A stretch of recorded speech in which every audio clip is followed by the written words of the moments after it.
भागवत पुराण की रचना की। बोलो भागवत भगवान की जय हो। क्योंकि 17 पुराण तो लिख चुके थे पहले, 18वां पुराण भागवत जी की रचना की। भागवत जी में केवल भगवान के यश को गाया, भगवान की लीलाओं को गाया। अब व्यास जी ने रचना तो कर दिया, अब व्यास जी विचार करने लगे, अब मैंने भागवत पुराण तो लिख लिया, लेकिन इसको ज्ञान किसको दूं? तो उसी समय व्यास जी महाराज को अपने पुत्र का स्मरण आया, मेरा बेटा सुखदेव है। तो उन्होंने क्या किया, उन्हें पता था वो जंगल में भजन कर रहा है। 4-5 शिष्यों को बैठाया, बैठा करके कहा तुम्हें मैं बढ़िया बढ़िया भागवत की श्लोक पढ़ाता हूँ, आप याद करो, याद करके जंगल में जाओ, जगह जगह फैल करके इस श्लोक का गायन करते रहो। जहाँ एक भागवत की श्लोक की ध्वनि सुखदेव के कानों में सुनाई देगी, वो दौड़ा दौड़ा आ जाएगा। ऐसा कह करके तो सुंदर श्लोक शिष्यों को पढ़ाया। कौन सा श्लोक? यह श्लोक भागवत का सबसे सुंदर श्लोक कहा गया है। आप लोग भी अगर लिख करके आप प्रतिदिन इसका पाठ कर सकते हो, ठाकुर जी जल्दी प्रसन्न हो जाते हैं इससे। बरहा पीड़म नटवर वपु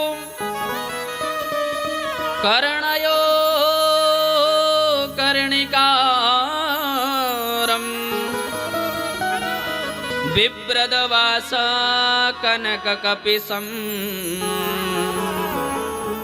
वेजयन्तीं च मालाम् रन्धानवेणोरदरसूधया पूरयन् गोपवृन्देर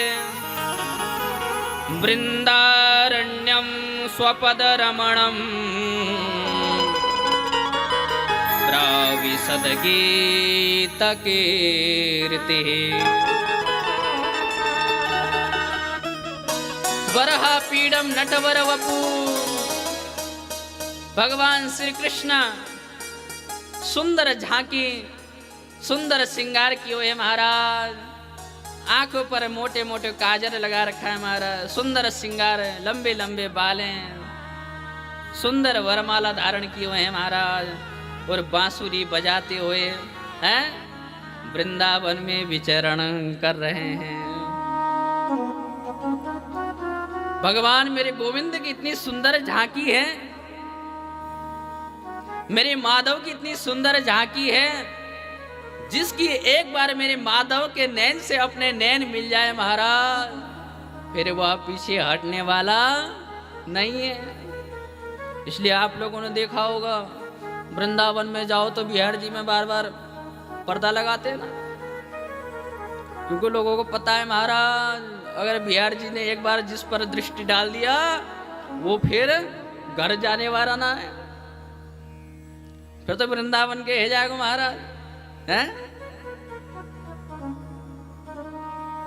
जब ये सुंदर श्लोक की ध्वनि सुखदेव जी के कानों पर पहुंची, तो सुखदेव जी सोच लगे कितना सुंदर स्वरूप है, कितनी सुंदर है, मुझे तो एक बार जाना चाहिए, दर्शन करना चाहिए। सुखदेव जी ने मन में विचार किया, लेकिन सुखदेव जी के मन में एक शंका आया।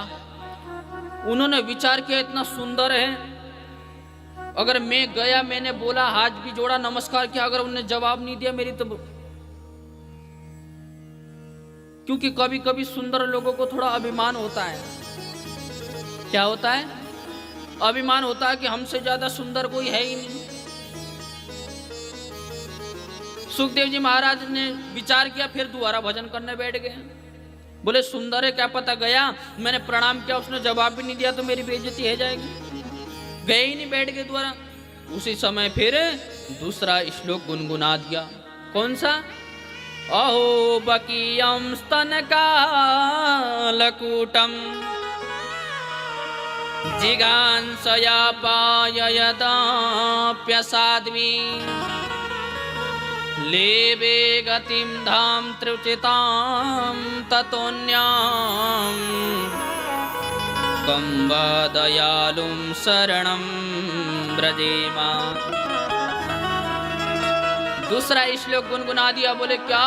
अहो बकीयम स्तनकालकूटम, जब मेरे कन्हैया 6 दिन के थे ना, उस समय कालकुट विष लगा करके पापिनी पुतना आई थी कि मैं कन्हैया के अपना स्तनपान कराऊंगी, कन्हैया को जहर पिलाऊंगी, कन्हैया को मार डालूंगी। लेकिन मेरे कन्हैया इतने बड़े दयालु हैं।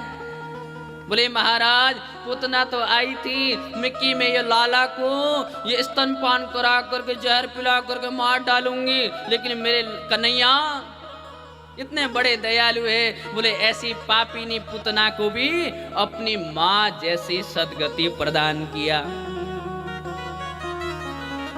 ऐसी पापिनी पुतना को भी भले ही उसने अत्याचार मन में आशंका सोच करके मुझे मारने के बहाने आई हो, भले ही काम कैसा किया हो, लेकिन काम तो अपनी मैया के जैसा किया है। ऐसी पापिनी पुतना को भी भगवान ने माँ जैसी सदगति प्रदान किया। तो ये जैसे ही श्लोक सुखदेव जी के कान में पहुंची तो सोच लगे इतने दयालु है ये तो बड़े अच्छे। बोले दौड़े दौड़े शिष्य के पास आ गए। शिष्य के पास आए, आकर के कहने लगा अरे और श्लोक सुनाओ और सुनाओ। शिष्य लोग बोले महाराज हमें तो 2 ही श्लोक आते और नहीं आते। बोले और कौन बताएगा? बोलो चलो हमारे गुरुजी के पास, गुरुजी बताएंगे। बोले सुखदेव जी महाराज आए, आकर के व्यास जी को साष्टांग प्रणाम किया और व्यास जी ने सुखदेव जी को भागवत जी का ज्ञान प्रदान किया। बोलो व्यास जी महाराज की जय हो। बोलो।